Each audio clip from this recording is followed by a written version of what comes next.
Hey there, welcome back to Invest in Square Feet. And today we're going to dive into the world of business growth and the power moves that it takes to get all the way to your goal. Our guest has built an empire in air quality from the ground up, mixing strategy with serious dose of hustle. And he's got stories, tips, and hard-earned wisdom to share. So if you're ready to turn lessons into action and dream big about your investment future, you're in the right place. Let's get to it. Absolutely zero. I was incredibly naive. And if I knew what I knew now, I don't think that I would have the stomach to have started it. But I was young and naive and went head first into it. Yeah. So let's talk a little bit about first finding suppliers. Actually, let's even back up further than that. You said how you had these couple of different industries that you're looking at, the inks industry or the filter industry. What were some of those tipping points that led you more toward the filter industry as opposed to going down the ink path industry? And again, I don't know if you maybe Yeah, had more it's experience, maybe. yeah, I it's a don't know. good question that nobody's asked me before, but it's quite interesting. I initially was leaning towards the remanufacturing ink business because I believed at the time it was much bigger, and I actually think that in retrospect, the air filter market is bigger. But the thing that kept me from doing it is you have to, or at the time at least, I haven't studied it in years, but you have to collect the cartridges back from people that are using them and then refill them. Like that was the business model. So you had to go out and get relationships with corporate companies or whoever is actually using all of those ink cartridges, collect those cartridges and then resell them when they're full again. And I started toying around with that and realized that there was a lot of complexity to that, which could make it a good business, but it was also presented quite a challenge. And the air filter challenge seemed more realistic for me. And that's why I ultimately went down that path. Got it. Got it. And the air filter business, again, this is a direct to consumer business. So I'm assuming that your main focus is around residential type opportunities. Is that right? So I guess let's answer that first. Is that primarily the main business is residential? Historically, most of our business has originated online. So that's either at filterbuy.com or on Amazon, right? And when somebody goes and searches for a 20 by 20 by 1 air filter or whatever size, they don't say for residents or for a business. And if we look at our customer data, a lot of our business, actually our biggest customers oftentimes are small businesses. It could be a pizza shop or a small gym and businesses of that nature, as well as residential. One of the things that makes us unique is that our product is capable of being sold into the commercial market or into the residential market. Whereas if you were to go to a retailer like a Home Depot, for instance, you're going to find filters that are only made for the residential market. So it's our competitive advantage. But fast forward to today, planning for 2025, our fastest growing segment by far is our direct business to business customer segment, which I would not put into the typical direct to consumer bucket, which has driven our business to the point that it is today. But we now have 25 outside salespeople that are just interfacing with medium and larger size businesses on a daily basis that we're able to sell into as well. Yeah, that makes perfect sense. That is interesting. I'm curious. We've just briefly touched on some of your experiences in that, and obviously, you've grown very quickly. You're in 250 million now at this point in Correct. what, 12 years or so, somewhere in that Correct. neighborhood. Yeah, that's really impressive. So I'm curious from your own perspective, what would you say your superpower is? And even more interesting is how did you identify that superpower, as you were going through and figuring out what it was that you were going to do? Was there something that stood out to you that, again, led you down that direction? Or I'm just curious how you look at that when you reflect on your own skill Yeah, sets. it's a good question. And I'm fortunate to have a few in some sense in that I think I'm very multidisciplinary, if that makes any sense, in that I understand internet marketing very well. And that's part of what got me into this and how I knew about this. I had toyed around with affiliate marketing and all types of things, both as a kid and even when I was working my job at Goldman. So I had a very deep understanding of that and Google AdWords and things of that nature. So that was extremely important to, getting customers to be able to build the business. I did all of the marketing for our business myself for probably the first 8 years of our existence. I ran all of that, and now we spend 40 or $50 million a year on marketing. That's definitely a key aspect of it. But the fact that I was able to do that while also building the systems that we needed to run our manufacturing facilities and distribution facilities and kind of the technology behind that. I had a team of outsourced programmer developers for the first 8 years that I basically ran to build those systems and to allow us to scale efficiently. And I was mostly doing that myself or running those things myself. And so the ability to do both of those things, which are quite different skill sets, and do them at a high level, I think is part of my secret sauce. Yeah, that's interesting too. Let's jump forward a little bit where you've established your secret sauce, you've established what you're good at and the things that you're controlling and contributing on a daily basis. At what point did you decide that maybe you need to have somebody else help with those? Or maybe you're still very much so involved in the actual nitty gritty, managing the different campaigns and AdWords and creating all of the ad content and all of that, right? Like, when did you realize that maybe you need to step away from that? Or again, have you not stepped away from that? I would say it's one of the things that I would say as I'm a slow learner in that sense, and that it's really the last 18 months that I've leveled up the management team that is allowing me to step away a little bit from our core business and focus on what's next, which is why I'm starting to become public and talk about it. And I'm sharing weekly on YouTube our journey of building the world's leading indoor air quality company. And the only reason I'm able to do that is because I really hired up a team to keep the existing business that we have running at a very high level, and then allows me to work on growth initiatives, which is way more interesting to me and probably where I'm best suited. But it's really been the last 18 months that I've been working very consciously towards making that happen. And I finally feel like we're in a spot where I do have a team around me, like a good CFO, a good operations person in marketing and et cetera, that allows me to start to think about things from a higher level perspective than I have historically. Yeah, yeah, that's great. This is actually a perfect segue here. You mentioned how you feel like you're more interested and really excited about the growth type initiatives that you may have. And I'm curious how and obviously this has grown very quickly, but how do you establish a goal for where you want to go?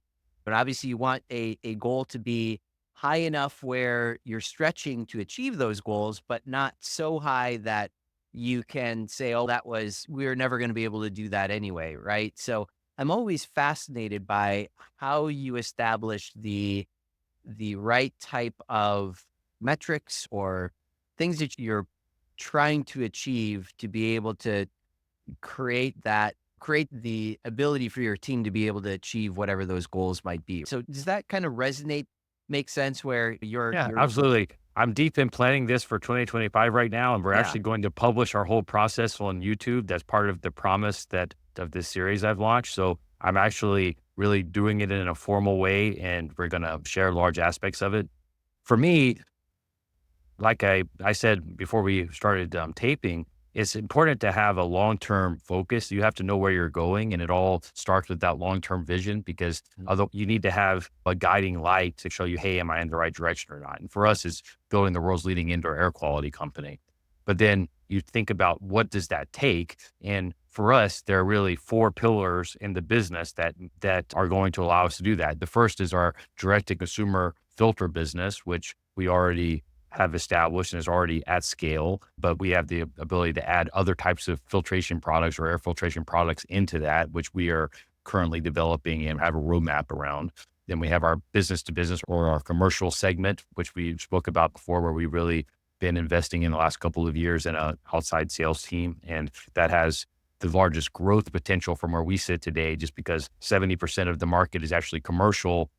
Most of our business is direct to consumer currently. So ultimately that's a growth potential for us, right?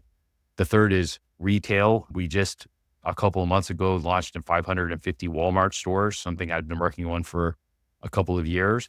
And I expect us to be able to continue to grow in retail environments. And if you look at it, as much as I love e-commerce and online selling, it's still only 16% of transactions actually happen online. 84% are still happening in stores. So that's obviously a large growth potential for us, and something I shied away for a while just because it takes more infrastructure to be able to do that well in that scale. But we finally got to the point where I see that as being a big potential for us. And then the last, and then what I think is the largest potential, but is the most nascent in our world, is building a nationwide HVAC service business on top of our filter business. And we actually have launched in South Florida, where I'm based. In Pompano Beach, we have our headquarters for what we call Filter by HVAC Solutions, where we're a full service HVAC install replacement type business.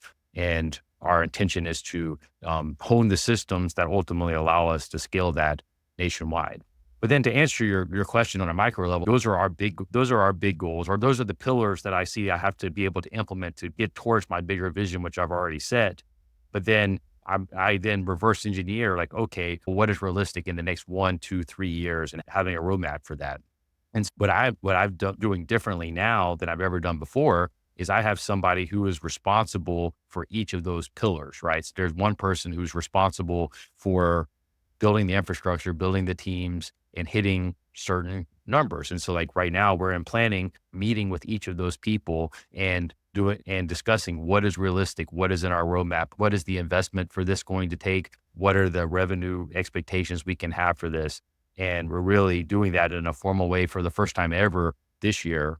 And I think that is how we're approaching our goal setting.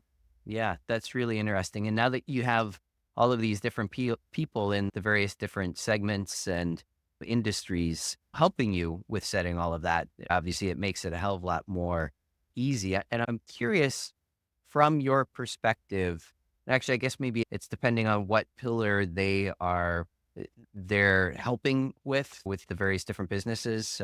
But I'm just curious, you started in the online world. Does all of the people that are involved in the four pillars of business, do they all have that same type of background where they are very much so involved with, again, Google AdWords? They understand how all of that stuff works? Or are there different, I guess, skill sets that they bring maybe to more of the retail sector, right? Does that make sense? I'm just curious if you are combining Yeah, all of that, it's a, or it's a great question. And it's one of the things that I've learned the hard way is when you want to go into a new market or you want to expand, you're best off going and finding somebody that has done exactly what you want before. It may not have to be in your exact same market segment, or it may, be it's just something that's similar, but they have to have provably done what you're looking to do before. Like early on in my career, and really for the first 10 years, probably running the business, I had the tendency to hire people aspirationally. So somebody that has a lot of potential and you're like, oh, they're going to have a lot of energy and be able to go and attack this problem. And rarely does that work out. Whereas if you find somebody that has actually provably done what you're looking to do, then you're much better off hiring them and having them put the systems or help you to build the systems in place that you need for that. For instance, when I decided to go after the commercial market, I went out and found somebody who was running sales for a distributor of filtration products. And I targeted those types of people, but I ultimately found one that had the right experience to be able to help me to build our sales organization in-house. And, that's something, like I said, I've learned really in the last few years, the importance of that, but I've been able to get so much more done by going out and finding people that have already done what I'm looking to do. Mm-hmm. And I think that is the cheat code in accomplishing these things. yeah, couldn't agree more. Yeah, it's all about that experience. And I'm curious, from your trajectory, how you went about rewarding the people that are coming to your business and helping you achieve whatever those goals are. Do you have any type of unique incentives if they hit different milestones, or I'm just curious how you went about raising everyone to keep marching toward whatever the Yeah. goals might I be. think incentives matter. Like Charlie Munger loves to say, you show me the incentive, I'll show you the outcome. And I'm very much a believer in that. And I think that you have to look at every department and think through what is the right incentive structure for whoever's leading that department. And ultimately, and that varies based off departments. There's no universal answer in that, in my opinion. It's kind of department based, and then you have to figure out what are the metrics that matter for that department. But one of the things that I've done to help me to manage that, which we started a year ago, is my core management team is incentivized off certain high level profitability metrics ultimately. So they know they know what they will get paid based off of what the outcome is. So we plan towards an outcome, and then their job is to hit those targets. And so at a high level, that's how I structure it. But then when you look at it in different departments, every department is different. And it really is, I think that the key is you need to make sure incentives are aligned with whatever metrics you're looking to drive. And that's a department by department process you have to go through. Yeah. Yeah. One of the last questions here, and then we'll jump into the life crafting segment here. I'm curious, it sounds like the future holds maybe some type of air purification device of some sort. So now you're getting involved in hardware. Am I accurate with that, would you say? No, you're not. I've actually No. consciously stayed away from that, to be honest with you.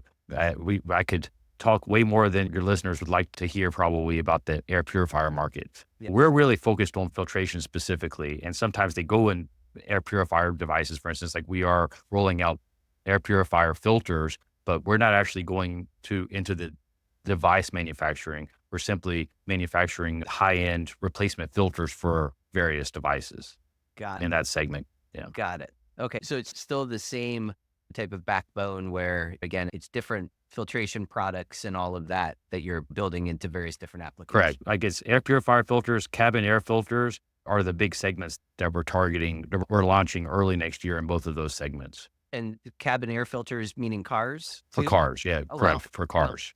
Very cool. Very cool. Interesting. Yeah. And would you say that there's anything that a lot of people might not necessarily know about indoor air that you'd like to talk about? Again, I'm big on health as well, and I know a lot of the listeners are very health conscious also. Is there something that you might, want to share that people, again, may not necessarily understand, Yeah. what's One common one in the home or in cars? one of the easiest lifts, in my opinion, in an indoor HVAC system is installing a UV light. It's quite cheap generally, probably a couple $100. I think we install them within our HVAC solutions business. But that UV light kills anything that passes through your air duct system, right? And you generally only have to replace the bulbs every year or two, and it's a fairly cheap enhancement you can make for your HVAC system, and it's something that I recommend for everybody to get or thinking about wanting to kill germs and whatnot that are circulating in their air. Yeah. Interesting. Very cool. I've never even considered that, so I'll look into that. Let's jump into the life crafting segment. We touched on this just very briefly before we started recording this. And again, as a lot of listeners know, life crafting, I do this every Sunday where we're setting up the 3 goals for the week and establishing those steps to be able to achieve whatever those goals might be. We talk to a lot of amazing people on the show, and we like to understand what the highest ROI activity is that our guests do on a regular basis. I prepped Dave a little bit before we started recording. He had some ideas. And so if I asked you what your highest ROI activity is, what would you say that might be? From a day-to-day perspective, working out is by far my highest ROI activity from an energy level perspective. I have a trainer that I work with 6 days a week, regardless of if I'm traveling or not. We'll Zoom if I'm traveling, but we have a 6-day-a-week program that I've done now for about 3 years with the same trainer. And for me, I heavily rely on that. If I don't do that, then my energy levels dip or I just feel off. And anytime I miss a day, which is very rare, I definitely notice it. So from being able to keep my energy levels and my health and the ability to push as hard as I do That is key. So 6 days a week at 6:30 in the morning, I'm with my trainer religiously. I take Sundays off as my rest day. I still get up at 6 or 5:30 or 6, 7 days a week, which is also important for me. That kind of routine, I just perform better waking up at the same time every day and not letting myself sleep in or be lethargic. But that combination of things, I think, would have to be my highest ROI activity on a day-to-day basis. Yeah.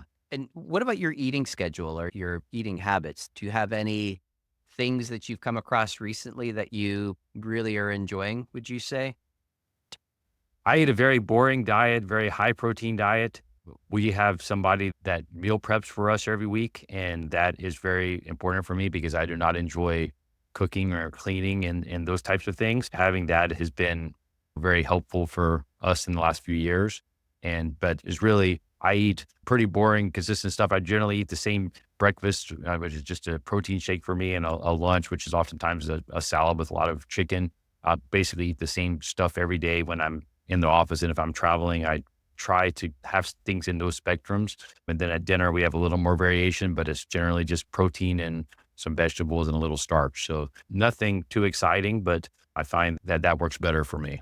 Yeah, I love that. And we didn't touch on this. Do you have family at home as well? Yeah, I've got a wife and three young daughters. Yeah. And I'm curious because this is something that I say that I struggle with where I'm the same way. I could eat the exact same thing every day. It doesn't bother me. I'd rather be healthy, get it done and get it over with. And I'm curious from your family's perspective, do they have that same type of ability to be able to eat the same things, or are they doing their own things, or like how does that work in your At dinner, house? we have a little more variation than I do at breakfast and lunch. So we probably have a 7 meal rotation that we go through throughout the week. We eat the same stuff week in, week out, but maybe only one time in that week is largely how it works for us.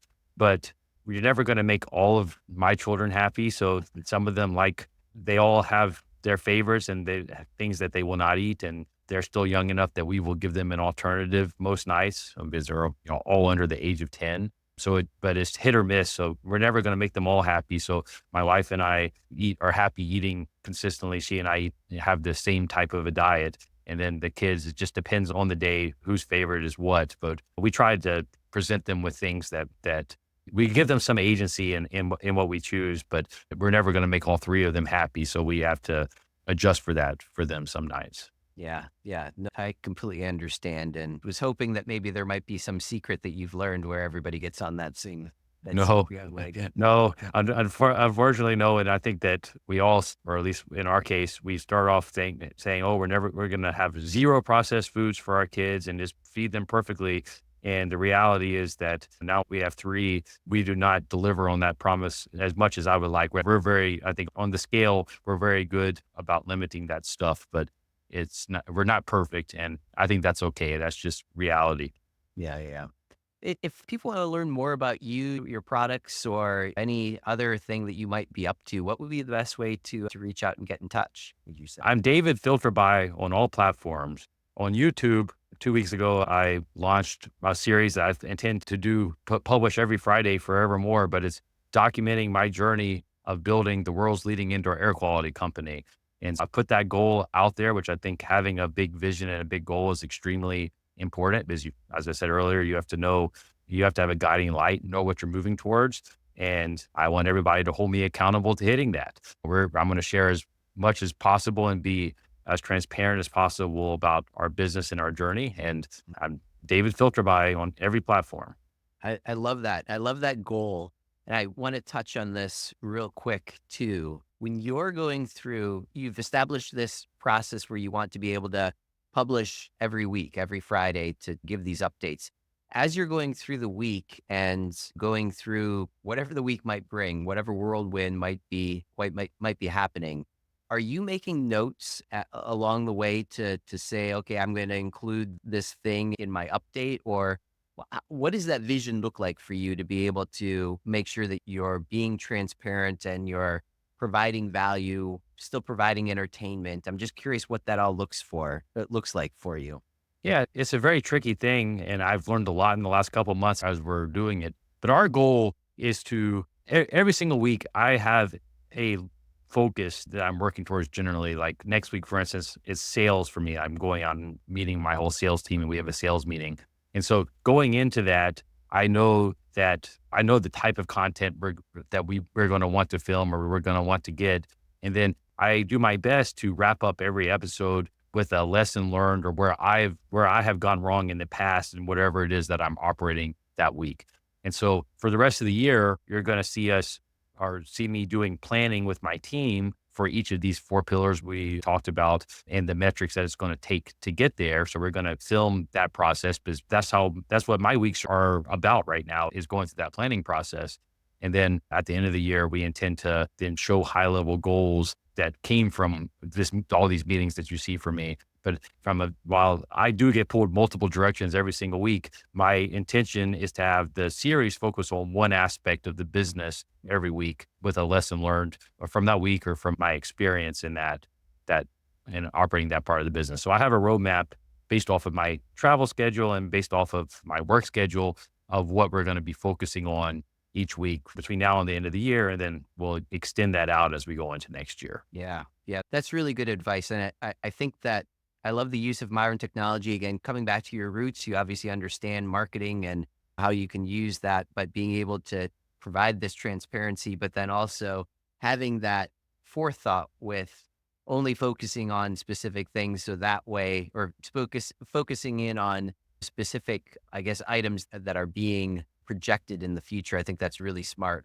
I've thought of doing something like this before too, and I'm all over the place as well. And that's something that I hadn't really considered of. And it is so simplistic when you think about it, but doing it correctly, being able to focus. Executing is very hard. And I've been telling people the last month that this project is meaningfully more effort than I envisioned. But I'm 100% committed to doing it, but it is way harder than I realized when I signed up for it. Yeah, no, that's cool though.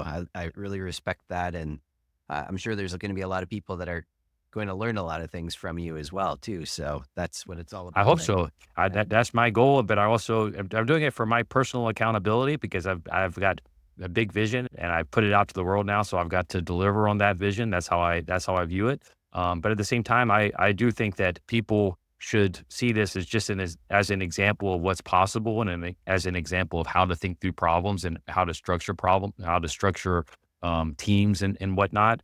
And this is just an example of that. It's not the only way, but I think that it's helpful to have a little bit of a guideline, and that's what I'm trying to show. Yeah, David, this is fantastic. I appreciate the time, and thanks so much for sharing with us. Yeah, Matt, thank you so much. Appreciate you having me.